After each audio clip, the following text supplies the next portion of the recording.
छोटी छोटी बच्चियां आ रही हैं, सर्व समाज की बच्चियां निकलती हैं डोलाव को लेकर नवदुर्गे में। प्रशासन नहीं सुनेगा। अगर कोई प्रशासन का कर्मचारी मुझे उतारने की कोशिश करेगा तो मैं टंकी से उड़ जाऊंगा। सवाल सिर्फ एक बीजेपी नेता का नहीं है, सवाल उन हजारों लोगों का है जो आज भी किसी अपने की मौत के बाद सबको घर तक लाने के लिए एम्बुलेंस या सब वाहन का इंतजार करते हैं। सवाल उन महिलाओं और बेटियों का भी है जिन्हें धार्मिक यात्रा के दौरान मीट मार्केट की दुर्गंध के बीच से गुजरना पड़ता है।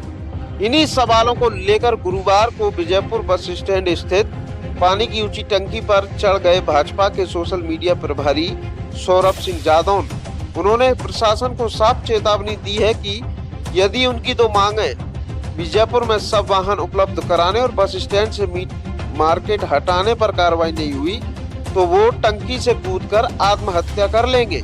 सबसे हैरानी की बात ये रही कि 3 घंटे से अधिक समय बीत जाने के बाद भी कोई वरिष्ठ प्रशासनिक अधिकारी मौके पर नहीं पहुंचा।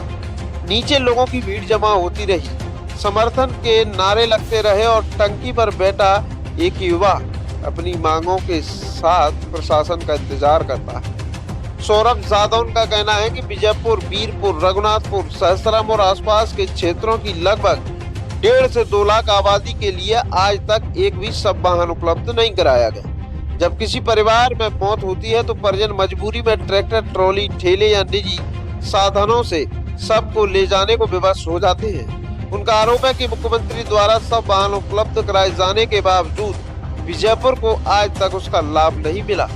दूसरी मांग बस स्टैंड के पास संचालित मीट मार्केट को हटाने की है।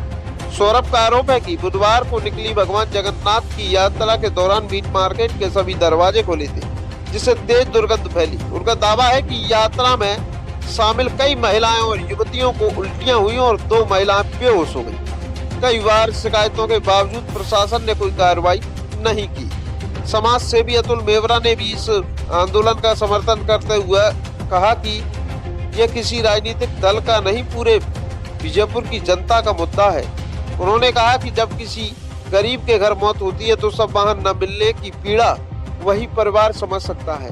यदि सरकार सुविधाएं दे रही है तो स्थानीय प्रशासन उन्हें जनता तक क्यों नहीं पहुंचा पा रहा है। सबसे बड़ा सवाल प्रशासन से है, क्या 1.5 लाख से 2 लाख आबादी वाले क्षेत्र में एक सब वाहन भी नहीं होना चाहिए?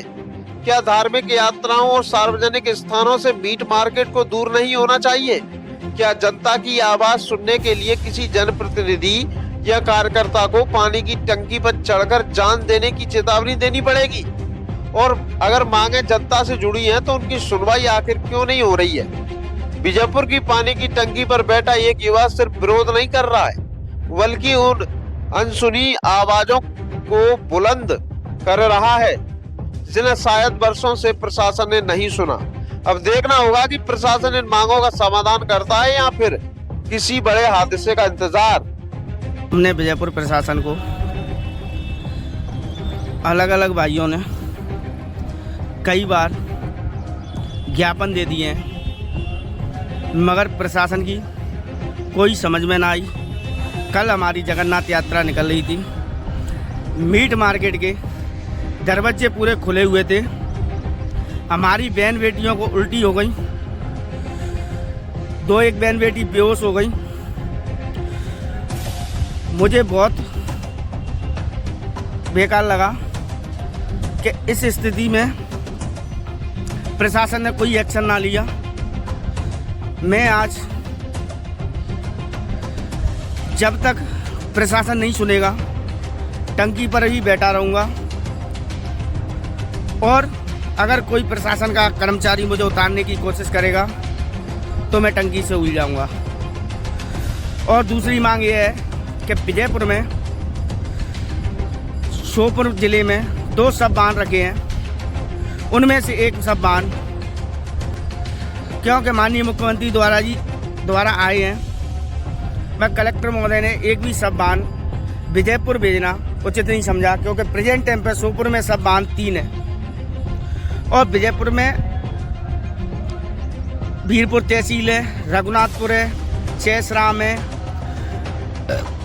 आगरा है, बहुत सी प्राथमिक स्वास्थ्य केंद्र छोटे जुड़े हुए हैं और करीब से करीब 1.5 लाख 2 लाख की अधिक जनसंख्या है, फिर भी एक भी विजयपुर अस्पताल में सब्बान नहीं है। तो मैं शासन से निवेदन करूंगा कि जल्द से जल्द मेरी सुनवाई की जाए। जय हिंद, जय भारत।